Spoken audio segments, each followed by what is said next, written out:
नमस्ते दोस्तों, आज हम बात करेंगे एक ऐसे टॉपिक पर जो हमारे गांव और समाज के विकास में एक नए युग की शुरुआत कर रहा है। ग्रामीण क्षेत्रों में डिजिटलाइजेशन की अवधारणा। यानी डिजिटलाइजेशन का मतलब सिर्फ इंटरनेट और मोबाइल का इस्तेमाल नहीं, बल्कि एक नए सोच और नए विकास की तरफ कदम बढ़ाना है। आइए समझते हैं कि ये अवधारणा क्या है, इसका प्रभाव क्या है और ग्रामीण क्षेत्रों में इसका इम्प्लीमेंटेशन कैसे हो रहा है। साथियों, डिजिटलाइजेशन के परिचय को समझते हैं। क्या है डिजिटलाइजेशन? साथियों, डिजिटलाइजेशन का अर्थ है किसी भी प्रक्रिया या सेवा को टेक्नोलॉजी के माध्यम से सरल और एक्सेसिबल बनाना। इसमें इंटरनेट, स्मार्टफोन्स और एप्स का उपयोग होता है।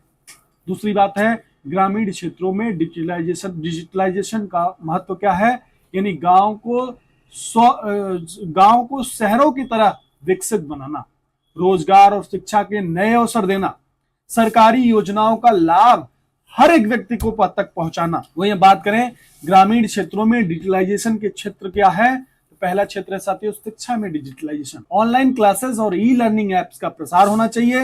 यानी गांव के स्कूल में स्मार्ट बोर्ड्स और डिजिटल लाइब्रेरीज का स्थापना होना चाहिए। वहीं खेती में डिजिटलाइजेशन भी हो सकता है। यानी किसानों के लिए वेदर अपडेट्स जो है मंडी के दाम की जानकारी एप्स के माध्यम से उपलब्ध हो। वहीं ड्रोन और सेंसर टेक्नोलॉजी का उपयोग खेती में होना चाहिए। वहीं स्वच्छता सेवाओं में डिजिटलाइजेशन को समझे तो टेलीमेडिसिन और ऑनलाइन डॉक्टर कंसल्टेशन भी जो है एप्स पे हो सकता है।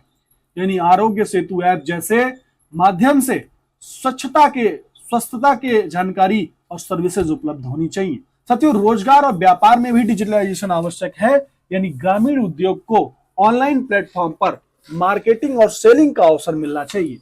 ऑनलाइन जॉब पोर्टल्स और स्किल डेवलपमेंट प्लेटफॉर्म का प्रचार होना चाहिए। में सरकारी योजनाओं में डिजिटलाइजेशन के बारे में बात करें तो डायरेक्ट बेनिफिट ट्रांसफर यानी डीबीटी के माध्यम से सब्सिडी और पेंशन का सीधा ट्रांसफर होना चाहिए। गांव के लोगों के लिए ऑनलाइन ग्रीवेंसन रेडरल सिस्टम होना चाहिए ताकि उनको इनकी समस्याओं का समाधान तत्काल रूप से हो सके। अब समझते हैं ग्रामीण क्षेत्रों में डिजिटलाइजेशन के क्या क्या लाभ है साथियों। पहला लाभ है साथियों कि सुविधा और ट्रांसपेरेंसी। यानी सरकारी सुविधाएं जल्दी और आसानी से उपलब्ध हों, करप्शन में कमी और ट्रांसपेरेंसी में वृद्धि हो।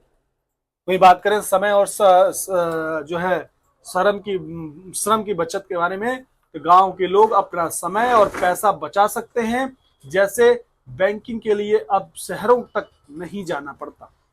वही रोजगार के नए अवसर के बारे में बात करें तो डिजिटल मार्केटिंग और फ्रीलांसिंग के माध्यम से नए रोजगार के अवसर हैं। सामाजिक सुधार में डिजिटल प्लेटफॉर्म के माध्यम से अवेयरनेस और एजुकेशन का प्रसार होना चाहिए। गांव के युवा और महिलाओं के लिए नए मौके हैं। चुनौतियों और समाधान क्या क्या, इसका क्या क्या चुनौतियां हो सकती हैं उसको समझते हैं साथियों। सबसे पहली चुनौती है इंटरनेट कनेक्टिविटी। गांव के कई इलाकों में अभी भी स्लो इंटरनेट या कनेक्टिविटी का प्रॉब्लम है। इसका समाधान क्या है? इसका समाधान यही है, ऑप्टिकल फाइबर और सैटेलाइट इंटरनेट का प्रसार किया जाए, इससे इसकी समस्या का समाधान हो सकता है। वहीं जागरूकता की कमी को समझें तो गांव के लोग डिजिटल टूल्स का उपयोग नहीं कर पाते। उसका समाधान यही है, उनको ट्रेनिंग प्रोग्राम्स और वर्कशॉप का आयोजन करके उन्हें ट्रेन किया जाए। इंफ्रास्ट्रक्चर के अभाव को समझें तो साथियों लैपटॉप, मोबाइल और चार्जिंग की सुविधा की कमी के कारण गांव के लोग इसका जो है इस अभावग्रस्त में रह जाते हैं। इसका सोल्यूशन यही है कि अफोर्डेबल डिवाइसेस और सोलर चार्जिंग स्टेशन का प्रबंध हो तो गांव के लोग इस समस्या से भी बाहर निकल सकते हैं। कुछ सफल कहानियां साथियों, जैसे ई मित्र केंद्र राजस्थान की एक कहानी है।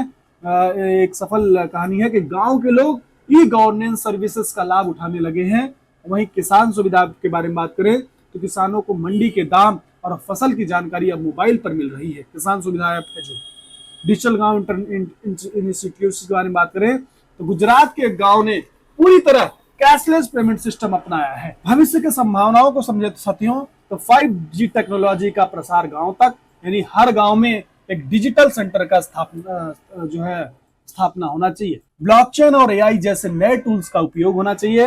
दोस्तों, ग्रामीण क्षेत्रों में डिजिटलाइजेशन एक नए युग की शुरुआत है। इससे हमारे गांव आगे बढ़ रहे हैं और युवा शक्ति नए मौके पा रही है। हम सब मिलकर इस परिवर्तन का हिस्सा बन सकते हैं। आपका क्या विचार है हमें कमेंट्स में जरूर बताइए। वीडियो पसंद आई हो तो इसे लाइक और शेयर करें। चैनल को सब्सक्राइब करना ना भूलें। मिलते हैं अगले वीडियो में, मिलते हैं, तब तक के लिए चैनल पे बने रहिए साथियों। जय हिंद, जय भारत।